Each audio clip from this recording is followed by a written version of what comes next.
시청자 여러분 안녕하십니까, 김민호입니다. 한국과 일본의 경제관계를 조금 더 우리가 깊이 있게 편견 없이 생각해보자 하고 하는 취지에서 제가 말씀을 드리는 두 번째 내용인데, 오늘 저는 이런 제목으로 말씀드리고 싶습니다. 이미 대충 이야기했습니다만은 단일 경제권이 돼야 할 한국과 일본 양국의 경제. 그런데 현실은 어떠냐? 현실은 이것이 이제 제목입니다. 지금 한국, 일본 다 경제적인 측면에서도 아주 심각한 도전에 직면하고 있습니다. 우리가 국제 여건을 볼 것 같으면 지금 트럼프가 물러나고 미국에서 바이든 행정부가 들어섰다고 하지만 아마 미국 우선주의 내지는 조금 고립주의적 경향이 있는 이런 과거 트럼프가 취했던 정책으로부터 미국이 근본적으로 돌아가서 옛날과 같이 온 세계 문제를 다 포섭하는 그런 미국의 국제 정치에서의 지도력을 복귀하는 그런 움직임은 없을 것이다, 이렇게 전망이 됩니다. 여기에 대해서 비해서 중국의 패권주의 경향은 점점 더 심각해지고 있습니다. 또 우리의 나라의 경우에 참 심각한 문제인 이 북핵 문제 하나도 해결 안 되고 있죠. 사실 하나도 해결 안 되고 있는 겁니다. 오히려 더 좀 심각해지고 있는 거죠. 지금 미국과 중국은 서로 주도해서 이 동북아 경제 질서의 재편 과정에서 누가 주도하는 대로 끌고 가게 할 것인가 하는 걸 놓고 지금 싸움을 벌이고 있습니다. 중국은 1대1로 또 RCEP 하는 이런 걸 통해 가지고 중국이 주도하는 그러한 협력 관계를 광범위하게 유지시키려고 하고 있고, 우리나라는 이 두 개 다 지금 참여하고 있습니다. 미국은 또 한쪽으로 지금 앞으로 바이든이 어떤 정책을 쓸지 모르지만 트럼프 시대 때는 미국 주도의 그러한 협력 관계, 또 이미 일본이 주도해서 형성해 놓은 CCTPP라고 하는 이 협력기구에 곧 미국이 복귀하면서 한국도 여기 참여하라, 이제 이렇게 제안을 해 올 것 텐데, 자, 우리가 어떤 입장을 취할 건가? 홍남기 부총리는 지난 대외경제장관 회의에서 이 문제에 대해서 긍정적으로 검토하고 각국과 비공식적으로도 협의를 해나가겠다, 이렇게 이야기를 했습니다만은 저는 솔직히 해서 이 문재인 정부의 기본적인 성격, 좌편향적 성격, 중국의 경도된 생각, 이런 것을 비춰봤을 때 기대하는 그런 쪽으로의 결과가 도출될 수 있을 것인가 매우 의심이 되는 상황입니다. 지금 일본, 두 번째는 일본이나 우리나라나 이제 경제가 정체가 되어 있는 상태예요. 과거에 잘 나가던 경제가 아니다. 그리고 둘 다 이 구조를 개혁하고 현재에서의 구조에서 탈피하지 않으면은 한계보다 질다 하는 것이 다 공감을 하고 있는 그런 지금 상황에 와 있단 말이에요. 제가 지난번에 말씀을 드렸습니다. 일본 잃어버린 10년이라는 게 잃어버린 20년, 심지어 잃어버린 30년까지 지금 이야기가 되고 있고, 우리나라는 지금 20년 전으로부터 지금 새로운 성장 동력이라고 하는 측면에서 근본적 변화가 없는 지금 경제를 운영해 오고 있어요. 양국 다 아주 성장률이 낮아져 버렸단 말이죠. 일본은 거진 제로 상태, 우리도 곧 제로 상태에 지금 갈 지경에 이르고 있고, 그런데 이걸 갖다가 새로운 뉴노멀이다, 이런 이름을 가지고 저성장이 불가피하지 않냐 하고 당연한 것이 받아들이고 있는 좀 이런 상황에 와 있어요. 그런데 한쪽으로는 4차 산업혁명이라고 하는 이 글로벌 레이스가 지금 벌어지고 있고, 누가 이 레이스에서 승자가 되느냐 따라서 앞으로 세계 경제의 주력이 누가 될 것이냐 하는 싸움을 지금 벌이고 있는데 우리하고 일본 공이 여기서 탈락을 거진 해버린 상태가 아닌가 우려되는 것이 지금 현재의 상태입니다. 그런가 하면 일본과 우리나라의 협력관계라고 하는 것은 굉장히 옛날부터 해오던 그러한 옛날 스타일의 협력관계에 머물고 있지. 지금 이 4차 산업혁명이 포함하고 있는 이러한 그 융합형 경제 그리고 그러한 경제에서 일어날 수 있는 융합형 경제협력이라고 하는 관점에서 볼 때는 전혀 변형된 모습의 경제협력의 틀을 지금 우리가 갖추지 못하고 있는 이런 앙태가 되어 있는 것이 경제적 지금 현황인데 뭐 지난번에 말씀드린 바와 같이 주로 한일 기본 관계에 있어서는 과거로부터 내려오던 그 현안들을 하나도 해결을 못하고 있고 박근혜 정부 말기에 참 어렵게 한일 위안부 협정을 체결해서 해결을 했다고 생각한 위안부 문제부터 문재인 정부는 들어오면서 사실상 폐기하는 것을 시작으로 최근에 위안부에 대한 일본 정부의 배상 책임이라고 하는 걸 인정하는 우리 법원의 판결이 나오고 이것이 확정돼 버렸단 말이죠. 뭐 일본은 국제법을 들어서 뭐 눈도 꼼짝 안 하고 있는데 우리 쪽에서는 지금 대통령도 뭐 이거는 법원이 판결한 거고 민간과 일본 정부의 관계니까 난 모르겠다. 이런 지금 행동을 취하고 있어요. 이런 입장을 취하고 있어요. 이게 도대체 대통령이 해야 될 입장인지 대통령이 정말 과연 그렇게 무책임한 입장을 취해도 되는 건지 한일 관계가 그렇게 무책임한 행동의 결과로서 더욱더 악화되는 것을 방치해도 되는가 하는 이러한 상황에 들어와 있지 않는가 이렇게 생각을 합니다. 한마디로 한일 관계를 악화시켜가지고 국민 감정을 자극하고 거기서 오는 국민의 감정적 요소를 갖다가 자기 정치적 자선으로 하겠다 하는 이러한 정치꾼들의 생각이 지배하고 있는 것이 지금 오늘의 한일 관계, 한일 경제 관계가 아닌가 이렇게 생각합니다. 우리 한일 관계의 정말 미래 비전을 생각해 보면 사실 우리가 찬란한 미래를 그려볼 수 있어요. 우선 우리가 앞으로의 미래를 보기 위해서는 과거를 봐야 되죠. 뭐 심지어 우리보다 못하다고 생각하는 아프리카 사람들도 이런 속담을 가지고 있어요. 우리가 어디로 가는지는 모른다. 그러나 우리가 어디로부터 왔는지는 안다. 사실 내일을 아는 사람이 누가 있습니까? 그러나 어제는 확실한 거죠. 어제 사실은 확실한 것으로서 이미 역사적 사실이 되어 있지 않느냐 이거예요. 즉 과거는 역사적 사실이에요. 문제는 이 역사적 사실에 대해서 어떻게 이것을 정리하고 평가하고 의미를 부여하느냐 이겁니다. 그 바탕 위에서 우리가 오늘 왜 여기에 있느냐 하는 걸 이해할 수 있고 그래야만 미래가 보인다.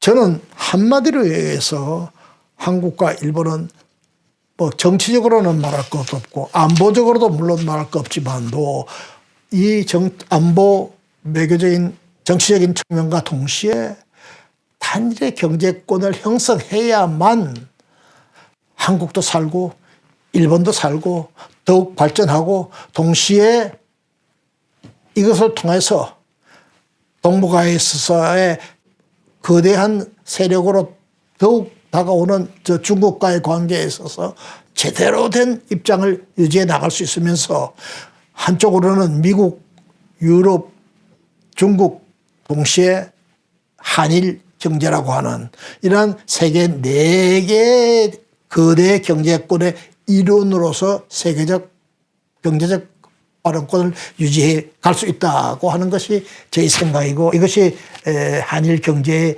미래 비전이 돼야 된다고 이렇게 생각합니다. 그렇게 하기 위해서 몇 가지 조건이 필요하죠. 우선 정치적 리더십입니다. 우리 남의 말 이야기하기 전에 우리가 좀 생각을 바꿔야 되지 않느냐. 저는 문재인 씨가 대통령 되고 난 뒤에 2017년 박근혜 대통령을 탄핵으로 해서 쫓아내고 지난 선거에서 대통령이 되고 난 뒤에 맞이하는 그 다음 해 첫 3.1절에서 도대체 이 사람이 무슨 이야기를 할 것인가, 이 사람의 한일관이 대일관이 어떤가 하는 것을 볼 수 있는 기회가 될 거다 해서 참 그 연설 3.1절 기념사를 의미 있게 경청을 한 적이 있습니다. 한마디로 너무너무 실망스러웠다. 왜? 각종 미사 요구, 그 다음에 우리 국민들의 감정을 자극하고 독립정신을 고취하고 다 좋아요. 다만 거기에 말이죠, 우리 스스로 잘못한 점은 없는가? 우리가 일본의 식민지가 된 것이 일본이 잘나서만 된 거냐? 우리가 잘 못나서 이루어진 적은 없느냐? 거기에 대한 우리의 반성은 없어도 되는 거냐 하는 이런 말이 한마디 정도는 난 나올 것이다 라고 기대를 하고 있었는데 끝까지 그런 말은 한마디도 없었어요. 우리가 정말 시대의 국제정세의 변화를 읽지 못하고 그 당시 한국의 임금을 비롯한 지도적 청이 제대로 역할을 못하고 세계 변화의 움직임에 둔감하고, 그래서 결국 우리가 최종적으로 나라를 빼앗겼다. 여기에 대한 깊은 반성, 이러한 반성 위에서 우리가 정말 다시 새로운 나라를 만들고 그 바탕에서 한일 관계도 새로 설정해야 된다. 하는 이런 정도의 이야기가 나와야 되지 않아요? 근데 그런 이야기가 한마디도 없다 한 걸 보면서 정말 실망스러웠어요. 우리 쉬운 말로 그런 거 있잖아요. 남 탓하는 사람 치고, 남 탓하는 조직 치고, 남 탓하는 나라 치고 제대로 되는 나라가 있을 수 있나요? 모든 것은 내 탓이다. 우선 내가 잘못했다. 내 잘못이 뭔가 하는 걸 먼저 찾는 데서부터 문제의 해결 방향을 찾아갈 때 긍정적인 답을 찾을 수 있는 거죠. 지난번에도 이야기했지만 영국과 프랑스의 관계라는 게 얼마나 나쁩니까? 우리하고 일본하고 관계 이거 비교할 수 없을 정도로 나빠요. 그렇지만 참 유럽 통합이라고 하는 거대한 물결을 앞두고 영국을 유럽 본토의 일환으로 끌어들이지 않으면 안 된다라고 생각했고, 영국은 스스로 유럽의 일부로서 가시적으로 드러내놓을 수 있는 그러한 프로젝트에 발을 내디뎌야 된다 하는 그런 생각에서 영국의 대처 수상과 프랑스의 미테랑 대통령이라고 하는 두 걸출한 정치 지도자가 과거의 모든 구원을 다 잊어버리고 새로운 미래를 위해서 서로 합의하자. 그래서 소위 유로터널이 이루어진 거 아니겠어요? 이 정치적 지도력이 없이 가능하겠습니까? 거기 얼마나 많은 반대가 있고 감정이 있고 역사적 논의가 있었겠습니까? 그러나 그걸 이뤄냈단 말이죠. 우리가 이런 걸 생각할 때 우리 양국의 지도자, 남 탓하기 전에 우리 지도자는 어떤 지도자인가 생각을 하지 않을 수가 없습니다. 두 번째로 아까 지난번에도 이야기한 것 같이 우리가 진작 몇십 년 전에 체결했어야 할 FTA를 못한 대신에 앞으로 전개될 CCTPP라고 하는 이 일본 그리고 잠재적으로 미국이 주도할 이 협력기구에 우리가 능동적으로 참여함으로써 세계 각국과의 협력의 기회를 늘리는 동시에 특히 일본과의 맺어졌어야 할 FTA를 우회적으로 그 효과를 볼 수 있고 전부는 아니지만 부분적으로라도 달성할 수 있는 이 협력기구에 가입을 결코 주저해서는 안 된다 하는 걸 다시 한번 이야기를 하고, 세 번째는 한국과 일본의 과거에 우리가 협력 관계를 볼 것 같으면은 산업 간 내지는 수직적 협력 관계였어요. 분업 관계였어요. 그래서 한쪽이 이득을 보면 한쪽이 손해본다. 일본은 항상 수출입 구조에서 출처가 되고 우리는 수입 초과가 되고 적자를 보고 특히 소재 부품 분야는 항상 일본으로부터 지금 물건을 사와야 되고 그거 안 하고는 우리나라 제조업을 유지해 나갈 수 없고 지금도 그런 실정이에요. 지금 우리나라가 거진 유일하게 크게 적자를 보고 있는 나라가 일본 아니에요. 근데 일본이 주로 어디서 적자가 나느냐? 바로 이 소재 부품 분야에서 나는 적자예요. 이걸 적자를 없앨 수 없단 말이에요. 이걸 없애려고 억지로 노력하게 되면 우리 제조업이 죽어버려요. 우리가 수출을 할 수 있는 기반을 잃어버려요. 이러한 것이 일본과 우리의 협력 경제 구조인데 이거를 갖다가 융합적인 산업 내 협력으로 바꿔갈 수 있는 길은 없는가.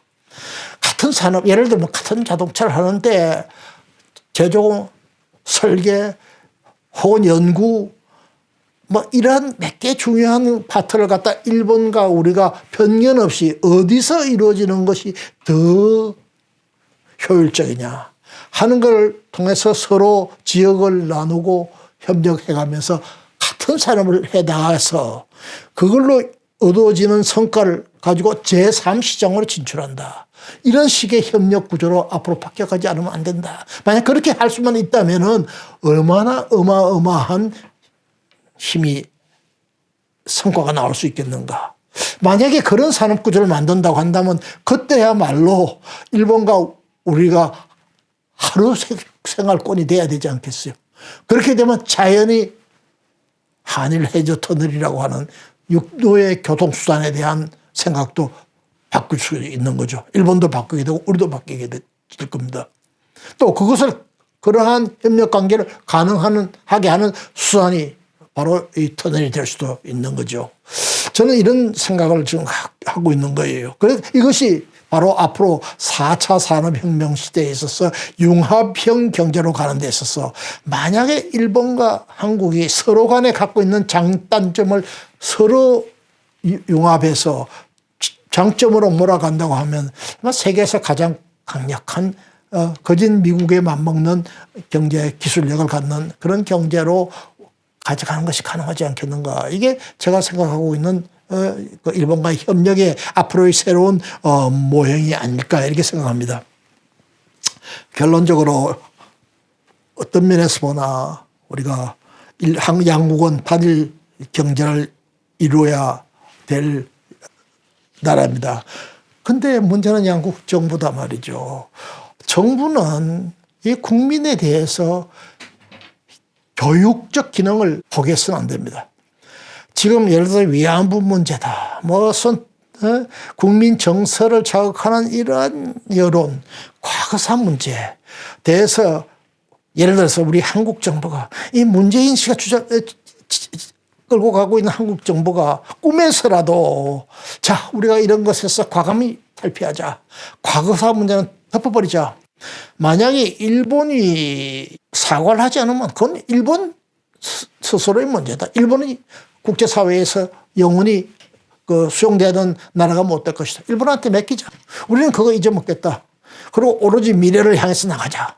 이런 이야기를 좀 국민에게 할 수 있어야 이게 정치 지도자 역할이고 정부의 역할이 아니냐 말이죠. 또 일본은 그렇습니다. 일본은 과거 일본 제국주의, 군국주의 시대 때 일본하고 오늘의 민주주의 국가인 일본은 전혀 다른 일본이에요. 사실상. 지금 오늘의 일본 국민이 그 당시에 태어났던 사람 중에 지금 살아있는 사람이 몇 명 없어요. 우리나라도 마찬가지죠.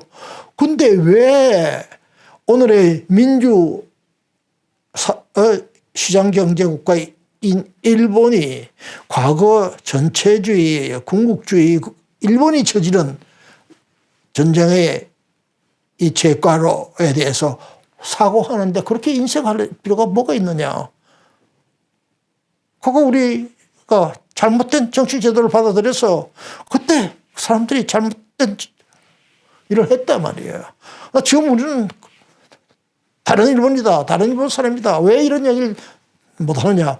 이 이야기는 제가 서울 도쿄 포럼이라고 하는 한국과 일본의 정말 최고 지성인들이 모이는 포럼이 있습니다. 한 번은 한국에서 한 번은 일본에서 이렇게 번갈아 가면서 회의를 여는데 제가 무역협회 회장을 그만두기 직전 2017년 제가 그 포럼에 기조 연설을 맡아서 가서 그달에 우리 주한 일본 대사를 비롯해서 모든 일본 지성인들을 앞에 놓고 또 우리 한국의 과거에 일본 주일 대사를 역임했던 사람을 포함해서 외무장관을 지낸 사람들 다 포함해서 일본 문제 전문가들을 앞에 앉혀놓고 제가 한 이야기의 골자입니다.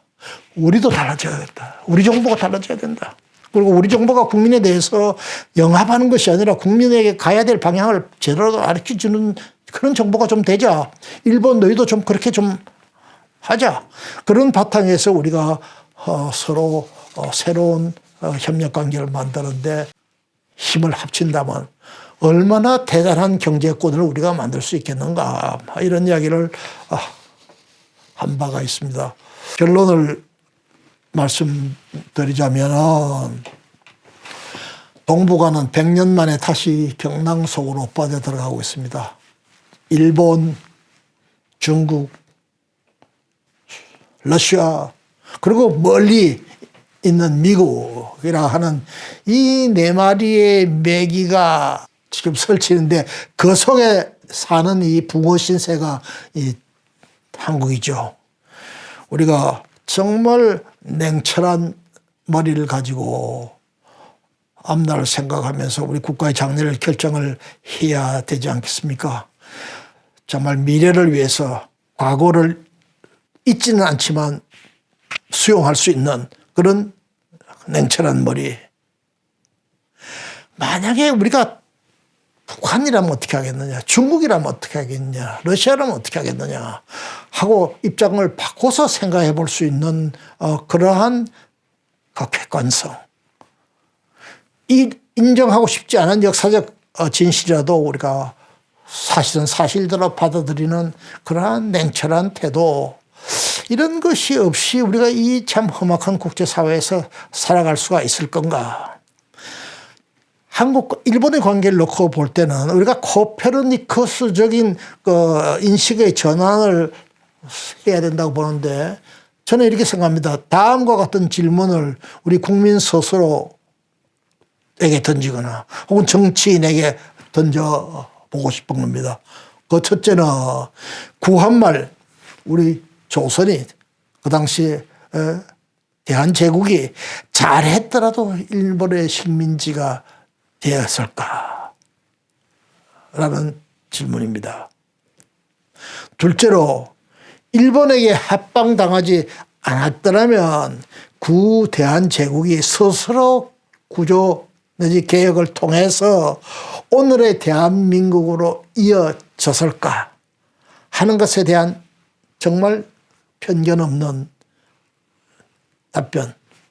세 번째로 일본이 우리를 지배하는 것이 아니고 한국이 일본을 지배하는, 즉 역사에서 가정은 없지만 거꾸로 되었다고 했을 때 우리가 만약에 일본을 다스렸다면 일본이 우리나라를 다스린 것보다도 훨씬 더 일본을 인도적으로 더 문명인답게 다스렸겠는가 하는 질문을 저는 스스로 또 정치인들에게 또 일본 국민들에게 던지고 싶습니다. 만약 이 질문에 대해서 우리가 정말 편견 없이 속임 없는 답변을 한다면 어떤 답을 할 수 있겠습니까? 이상으로 오늘 제 말씀을 거치려고 합니다. 여러분 경청해 주셔서 감사합니다. 김효였습니다.